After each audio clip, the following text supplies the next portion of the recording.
We are currently 25 river miles upstream on the Skykomish River in Monroe, Washington. So this is a rotary screw trap, also known as a smolt trap, and it is a pretty common device that's used for scientific monitoring of fish species. They use these all over the country, and there's a lot of smolt trap data that's being collected by a lot of different agencies for a lot of different reasons.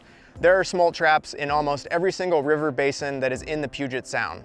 When we do restoration, we also need to do what's known as scientific monitoring to basically establish what is here and how much of it is here.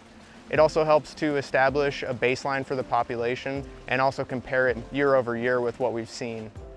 The Chinook salmon are listed under the Endangered Species Act as threatened throughout Puget Sound.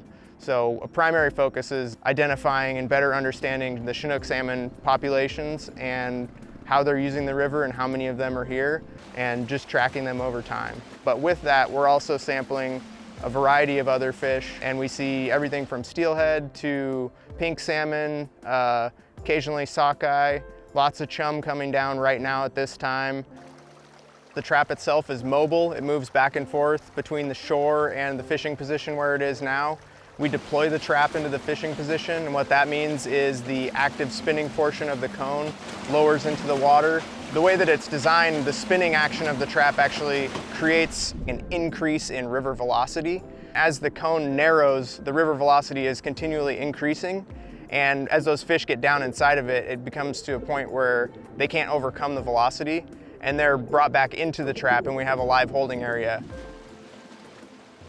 We're taking the fish out of here to count them, classify them, see what they are, either chum, Chinook, coho.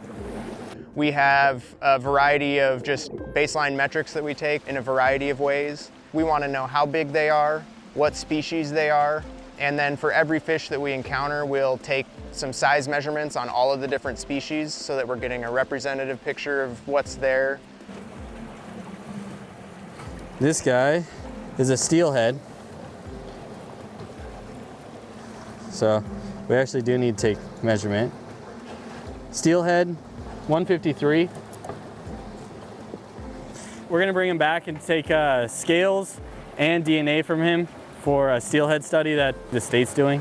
The numbers that we calculate here at the smolt trap, we actually will produce an expansion on those numbers that the co-managers use with the Department of Fish and Wildlife in the state of Washington to help estimate the number of salmon that return back to this river.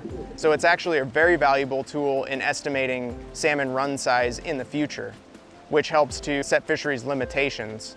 We've been operating this project essentially for 20 years. At the beginning of it, it was really just a conceptualization of, can we get this out there and can we do it? And over the years, it's really become apparent the value that this has for the environment and for better understanding the environment, specifically in the Snohomish Basin, which is really the bread and butter for Tulalip and our treaty rights. A big part of that is working with the co-managers. A lot of the information that we can garner from this can be shared publicly. And we really have, I feel, a responsibility to maintain and push this to the next level and bring to the forefront the importance of this project.